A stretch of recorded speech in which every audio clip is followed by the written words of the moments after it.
हुश्वा हमशिया के जलाली और मुक़द्दस नाम में आप सबको शबाश शलूम। चलें जी, शुरू करते हैं।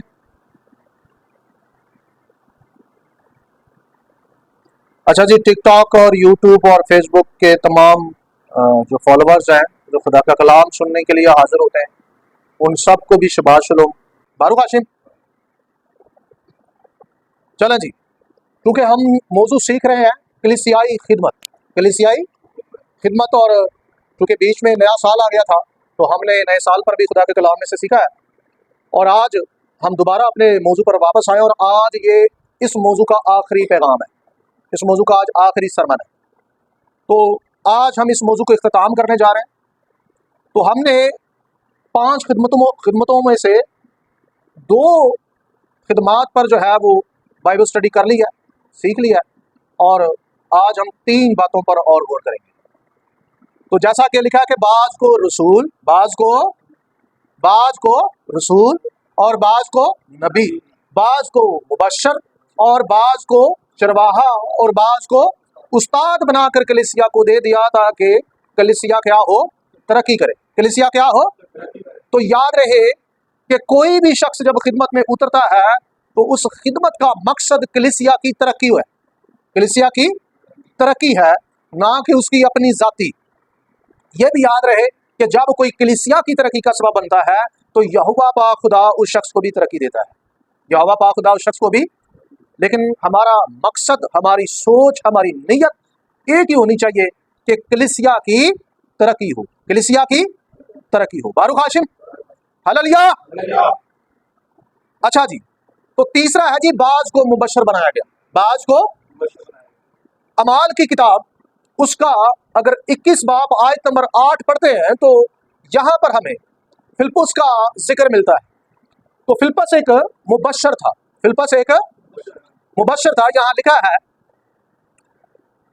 दूसरे दिन हम रवाना होकर कैसरिया में आए और फिलिप्पुस मुबश्शर के घर जो उन 7 में से था उतरकर उसके साथ रहे। खुदावंद के कलाम के पढ़े और सुने जाने पर उसका फजल और उसकी बरकत हो। एक और हवाला पढ़ देता हूं, दूसरा तीमुथियुस उसका 4 बाब आयत नंबर 5, यहां लिखा है, मगर तू सब बातों में होशियार रह, तू सब बातों में क्या कर, दुख उठा, बशारत का काम अंजाम दे, अपनी खिदमत को पूरा कर, अपनी खिदमत को पूरा कर। तो तीमुथियुस जो है, यहां से आपको पता चलेगा कि तीमुथियुस को कौन सी खिदमत मिली हुई थी। तीमुथियुस को कौन सी खिदमत मिली थी? मुबश्शराना। वो कहता है, रसूल कहता है कि तू क्या कर, जो है बशारत का काम क्या कर, अंजाम दे, और अपनी खिदमत को क्या कर, पूरा कर। बारूक हाशिम, ये लफ्ज नए अहद में कहीं और नहीं आता। कदीम कलीसिया में मुबश्शर का ऐन ओहदा क्या था, अब इसका तयन करना बाज़ दफा नामुमकिन हो जाता है। मुबश्शर वो है जिसका बुनियादी काम बशारत देना है और जो खास तौर पर कलीसिया के मामलात में मसरूफ नहीं होता। कलीसिया के मामलात में यानी जो कलीसियाई पॉलिसी होती है वो उसका पाबंद या उसके अंदर इन्वॉल्व नहीं होता। उसका जो एक टारगेट है जो खुदावंद ने उसको दिया है वो ये है कि वो दुनिया के अंदर, लोगों के अंदर जाकर अंजील की क्या करे, अंजील की क्या करे, आप सब मेरे साथ हैं, अंजील की क्या करे, मुनादी करे, बशारत दे। क्या दे? इस लफ्ज का सही मतलब है खुशखबरी देने वाला। इस लफ्ज का सही मतलब क्या है?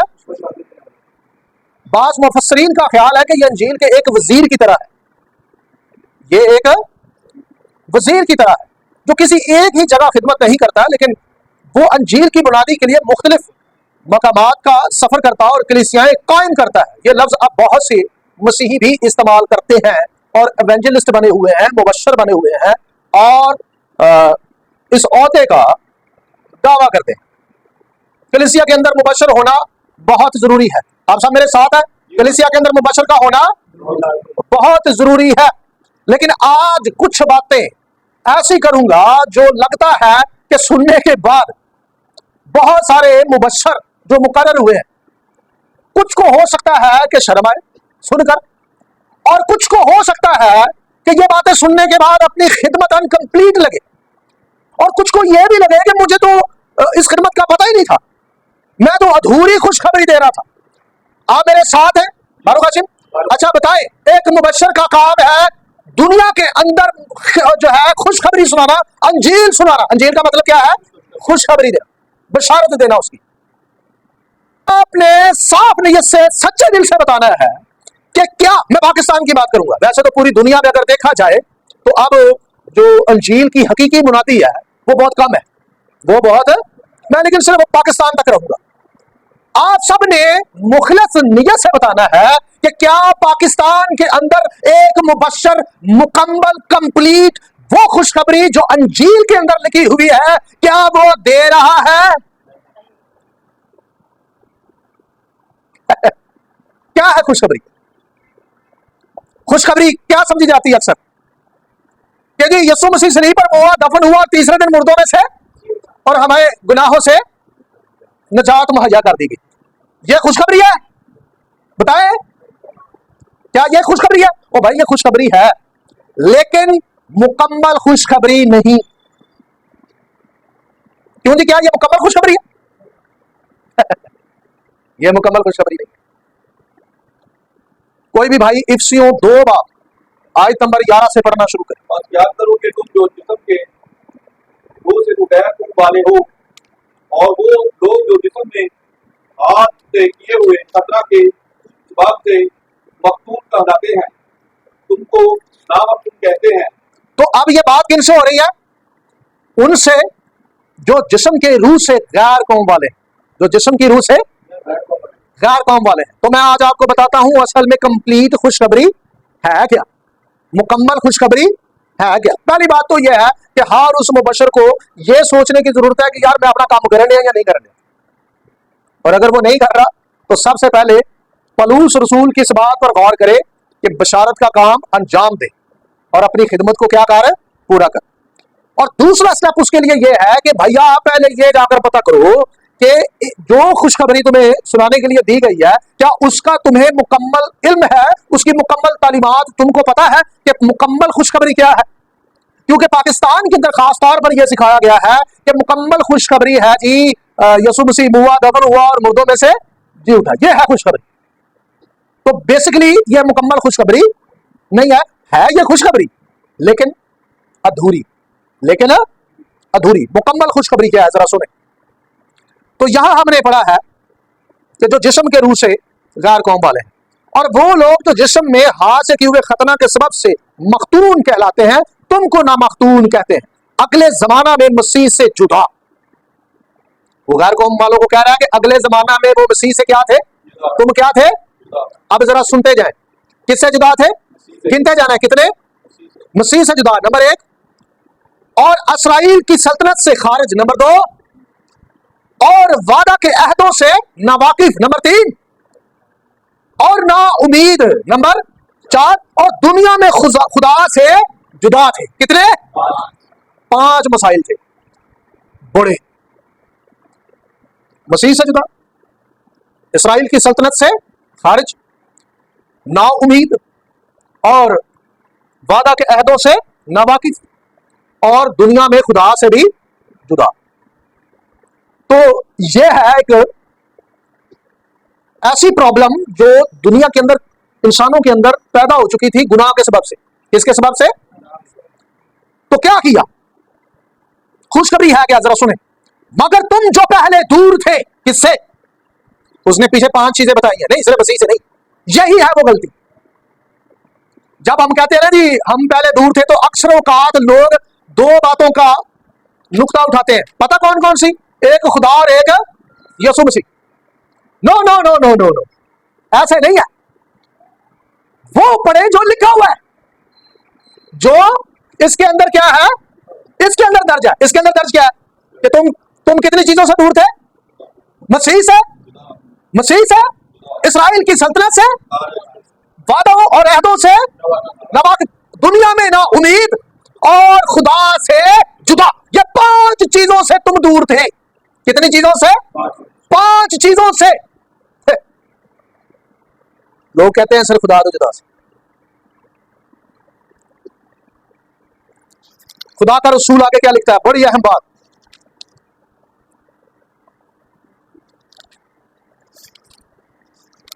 खुदा का रसूल लिखता है, मगर तुम जो पहले दूर थे अब मसीह यीशु में मसीह के खून के सबब से नजदीक हो गए। किन किन चीजों के, किन किन चीजों के बोले मेरे पीछे?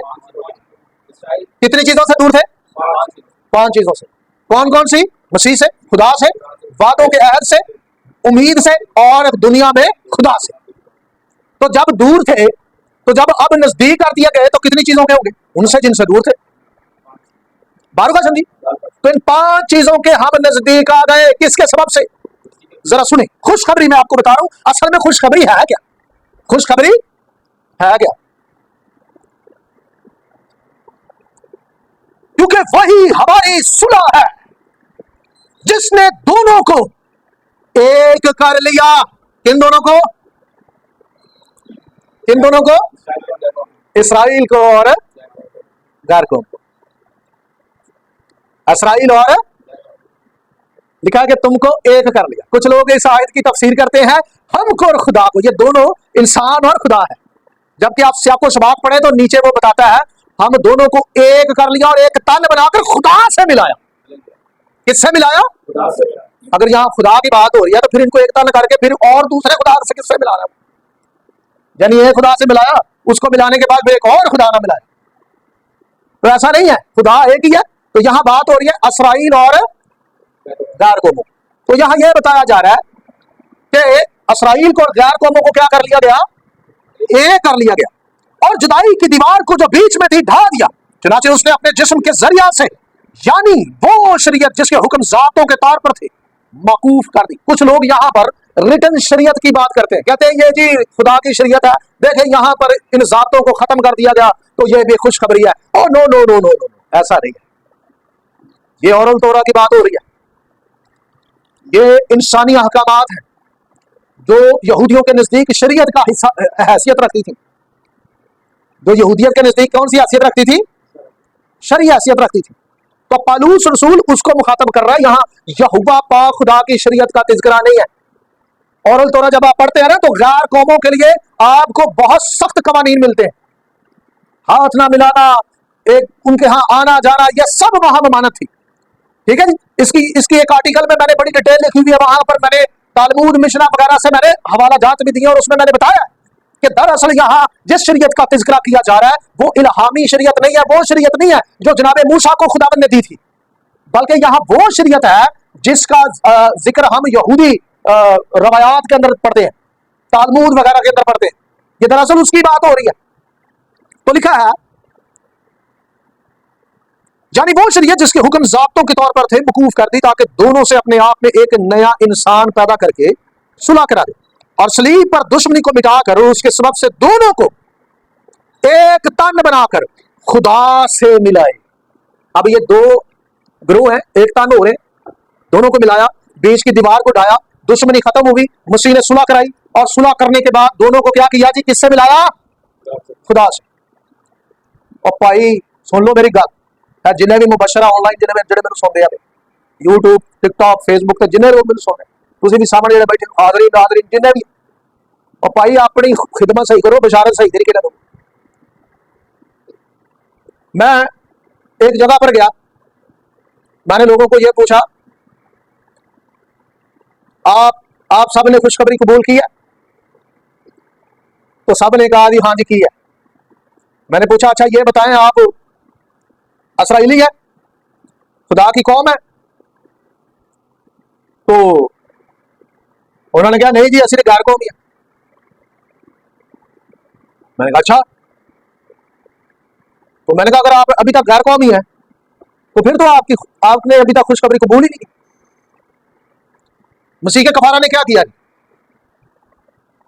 मसीह के कफारा की बरकत क्या है? बरकत यह है पहले मसीह ने अपने आप से हमें मिलाया, बारगा चंडी, फिर उसने इस्राएल की सल्तनत में क्या किया? हमें दाखिल किया, फिर उसने हमें उम्मीद दी, वादे राह दिए, फिर उसने हमको खुदा से मिलाया। खुदा के साथ मेल मिलाप बगैर अहद के हो सकता है जी? तो पहले अहद वगैरह, वादे वगैरह ये बहुत जरूरी होते हैं। ठीक है ना जी। जिस तरह से आप देख ले, कोई भी दो पार्टीज होती हैं तो बगैर अहद के या बगैर एग्रीमेंट के वो काम नहीं करती। जैसे कि मियाँ बीवी का निकाह है, बगैर निकाह के वो एक साथ रह नहीं सकते। तो इसी तरह खुदा से मिलने से पहले अहद का होना बहुत जरूरी है। अच्छा, अब प्रॉब्लम क्या है? प्रॉब्लम यह है कि बहुत सारे लोग यीशु मसीह के कफारे का इनकार कर रहे हैं। किस तरह से? यीशु मसीह यहोशुआ हबशिया के कफारे की दी हुई बरकत क्या है? खुशखबरी क्या है? उसको खुशखबरी में बरकत बताई जाती है ना, कि उसके खून बहाने से क्या क्या बरकतें आई हैं। बरकतें तो लातेदार है, लेकिन बड़ी 5 बरकतें हैं, और उनमें से सबसे ज्यादा जोर वो पता किस पर दे रहा है? कि तुम दोनों ग्रोहों को उसने क्या किया है? एक किया, और एक करने के बाद तुमको खुदा से मिलाया। इस बात पर वो जोर दे रहा है। अब हम सब जितने भी मुबशर रहे हैं या मुबशराना खिदमत कर रहे हैं, हम सब एक बात पर तो बड़ा जोर देते हैं कि खुदा से हम सबको यीशु मसीह ने मिला दिया। अरे ठीक है, लेकिन तरतीब क्या है? जब इस तरतीब की तरफ आया जाए तो लोग सिरे से इसको रद्द कर देते हैं। क्यों नहीं कर देते हैं? कि नहीं कर देते हैं? कि नहीं कहते हैं नहीं नहीं नहीं नहीं नहीं नहीं, खुदा का कर रहने दो, वो ठीक है, लेकिन जहां बात आएगी ना इसराइल की, no no no no no no no. तो बताएं जी, कफारे की दी हुई बरकत होगी रात? क्यों जी, रात हो गई? तो भैया बरकत तो यह है कि आप क्या करें, कफारे को जब कबूल करेंगे तो आपको ये 5 इकसाम की बरकत नसीब होती है। कितने इकसाम की? जिसमें सब कुछ है, जिसमें ये कैपिटल बरकत है। ठीक है ना जी। तो इसमें जब आप दाखिल होते हैं तो सब कुछ ही है। वादे अहद, इसके अंदर बहुत बड़ी एक वसी बरकत आपको नजर आती है। लेकिन ये 5 कैपिटल चीजें बताई हैं पौलुस रसूल ने, जिसमें से एक चीज कबूल करने के लिए हम तैयार नहीं। वो पता क्या है? कि हम और इसराइल अब क्या हो गए? एक हो गए। ये कबूल करने के लिए हम तैयार, रूहानी सतह पर हम एक हो गए। अजय मॉडर्न जूडाइज्म की मैं गाल नहीं कर रहा, मेरी गाल समझ रहे हो? ये है ही नहीं समझ, जालिम है। बड़ा आगे बढ़ते। तो मुकम्मल खुशखबरी क्या है जी? मुकम्मल खुशखबरी है कि यहोवा पाक खुदा ने अपने बेटे यहोशुआ हबशिया के खून के सबब से अपने साथ मेल मिलाप करवाया, लेकिन बनी इसराइल के साथ मिलाया। उसके बाद उसने वादे अहद दिए, और हम देखते हैं कि इसराइल की सल्तनत, उम्मीद, वादे, मसीह और खुदा, ये 5 बरकत हमें खुशखबरी के सबब से मिलती हैं। तो अब जब हम खुशखबरी देने निकलते हैं, वो बशर जब खुशखबरी देने निकलता है उसे क्या खुशखबरी देनी चाहिए? कि यीशु मसीह के खून बहाने से क्या हमें सिर्फ खुदा मिला? क्या क्या मिला? आप सब मेरे साथ है, क्या क्या मिला? हाँ जी, जी जी, यानी 5 बरकत, यानी 5 बरकत। बारूक हाशिम जी, तो यह है कि मुकम्मल खुशखबरी। तो एक मुबशर को मुकम्मल खुशखबरी देनी चाहिए, अधूरी खुशखबरी नहीं देनी चाहिए। अगर वो अधूरी खुशखबरी देता है तो वो मुबशर नहीं, मुनाफिक है। वो मुबशर नहीं, मुनाफिक है, झूठा है, झूठी खुशखबरी सुना रहा है। क्योंकि कोई ऐसा कफारा बाइबल में है ही नहीं जिसने अधूरी बरकतें आपको दी है। सच्ची खुशखबरी यह है कि उसने आप बाज को उसने जी चरवाहा बनाया। आगे बढ़ते हैं, इसके लिए देखें मत्ती 9 बाब आयत नंबर 36, मत्ती 25 बाब आयत नंबर 32, मत्ती 26 बाब आयत नंबर 31, मरकस 6 बाब आयत नंबर 34, मरकस 14 बाब आयत नंबर 27, और लूका 2 बाब आयत नंबर 8, और लूका 2 बाब आयत नंबर 15, लूका 2 बाब आयत नंबर 18, लूका 2 बाब आयत नंबर 20, फिर पहला पत्रस 2 बाब 25 आयत, मत्ती 26 बाब 31 आयत, मरकस 14 बाब आयत नंबर 27। ये यहोशुआ हबशिया पर एक ऐसे चरवाहे को लागू करता है सारा कुछ, जो बड़ा अजीम है, जो सबका लीडर है, जो सबका क्या है? लीडर है। चरवाहे का खास काम होता है अपनी भेड़ों की देखभाल करना और उन्हें वक्त पर क्या देना? खुराक देना। वक्त पर क्या देना? खुराक देना। अच्छा, ये एक चरवाहे का काम होता है। अब मैं आपको जरा चरवाहे की थोड़ी सी डेफिनेशन अहद अतीक के साथ कंपेयर करके करवाना चाहता हूँ। चरवाहे के लिए अक्सर जो तासुर लिया जाता है वो बड़ा अजीब लिया जाता है, जबकि इसको आपने अहद अतीक और इब्रानी कल्चर और बिब्लिकल वे से देखना है। आपको पता चरवाहा अहद अतीक में बादशाह को कहा जाता था। किसको कहा जाता था? बादशाह को कहा जाता था। जब जनाब मसीह ने यह कहा कि जो जितने मुझसे पहले आए वो सब चोर और डाकू हैं, लेकिन मैं भेड़ों का अच्छा चरवाहा हूं। अच्छा चरवाहा मैं हूं। तो जनाबे मसीह ने बेसिकली जब ये कहा ना कि अच्छा चरवाहा मैं हूं, तो ये टर्म जो थी ना चरवाहे की, ये ज्यादातर बादशाह के लिए इस्तेमाल होती थी और एक खास बादशाह के लिए भी इस्तेमाल होती थी, और वो था मसाया। वो कौन था? क्योंकि मसाया इसराइल का क्या है? बादशाह। तो जब जनाबे मसाया ने ये कहा ना कि मुझसे जितने भी पहले आए वो सब चोर और डाकू थे, तो इसका मतलब पता क्या है कि जितने मुझसे पहले आकर ये दावा करते रहे कि मैं मसाया हूं, वो सारे क्या थे? चोर और डाकू थे। तो मसाया जो है वो असल चरवाहा है। तो बेसिकली अब जितने भी चरवाहे जमीन पर मसाया ने मुकर्रर किए, बेसिकली वो मसाया की नुमाइंदगी के लिए है। वो किसकी नुमाइंदगी के लिए है? मसाया की बादशाहत को प्रेजेंट करते हैं, क्योंकि लिखा है कि तुम शाही काहिनों का क्या हो? फिरका और मुकद्दस की हुई कौम हो। शाही काहिन किसे कहते हैं? जो बादशाही भी करता है और कहानत भी करता है, जो बादशाही भी करता है और कहानत भी करता है। तो इसराइल के अंदर बादशाह को ही चरवाहा कहा जाता था। किसको चरवाहा कहा जाता है? हम मसाया तो नहीं है, लेकिन हमें बादशाही इख्तियार जरूर दिया गया, जिस एतबार से एक पास्टर को चरवाहा कहा जा सकता है। वैसे भी अंग्रेजी में चरवाहे का जो तर्जमा किया गया वो पास्टर ही है, ठीक है ना जी। तो बेसिकली ये बादशाही इख्तियार है। तो जब ये इख्तियार किसी के पास आ जाता है तो एक चरवाहे का क्या फर्ज होता है? मिसाल देता हूं, दाऊद बादशाह कहता है कि अगर मेरी भेड़ कुरिश चुरा कर ले जाता था तो मैं उसके मुंह से क्या करता था जी? छीन के ले आता था। ये एक पास्टर का यानी चरवाहे का काम है कि वो अपनी भेड़ों का क्या करे? हिफाजत उनकी करे। तो ऐसा ही होना चाहिए। क्यों जी? ऐसा ही होना चाहिए, यही दलेरी होनी चाहिए, ठीक है ना जी। बारू भाषण जी। अच्छा जी, आगे बढ़ते हैं। और बाज को उस्ताद बनाया। लफ्ज उस्ताद उन लोगों की तरफ इशारा करता है जो इल्म की तालीम देते हैं, जो बिब्लिकल इल्म सिखाते हैं, या जो कलीसिया की तरक्की के लिए इल्मी काम करते हैं। उस्ताद कलीसिया को अकायद की तालीम देने में मसरूफ होते हैं। उस्ताद तय करता है कि क्या बिदत है और क्या नहीं। उस्ताद तय करता है कि क्या बिदत है और क्या नहीं। पाकिस्तान की कंडीशन क्या है इस वक्त? इतने हर बंदा तय कर रहा होता है कि बिदत है कि नहीं। एंजी है ना। अच्छा, मैं सोशल मीडिया ते देखिया कि जिन्होंने तुरेद दे एक चैप्टर नहीं ना पढ़िया होंदा, वो भी आके कह रहा होता है तुरेद खत्म हो गई। तुरेद की हो गई है? उन्होंने कहा नहीं नहीं यार, नहीं नहीं नहीं, तुझे बिदती होता है नहीं पता। ये कंडीशन है इस वक्त। वो उस्ताद बना होता है, वो क्या बना होता है? यानी यहां जिन्हें तुरेद की एक किताब ही नहीं पूरी पढ़ी होती ना, क्यों जी पास्टर साहब वो बना होता है ना टीचर, वो हमें बता रहा होता है कि भाई की सहीयत की, जबकि बिद्दत और सही तालीम, गलत और ठीक का जो इम्तियाज बताता है वो एक टीचर बताता है। वो एक भाई पाकिस्तान अंदर अब समंदर तो कुतुब भी लाया गया आ जाए ना, यानी बपतिस्मा लाया वो टीचर बन जाता है।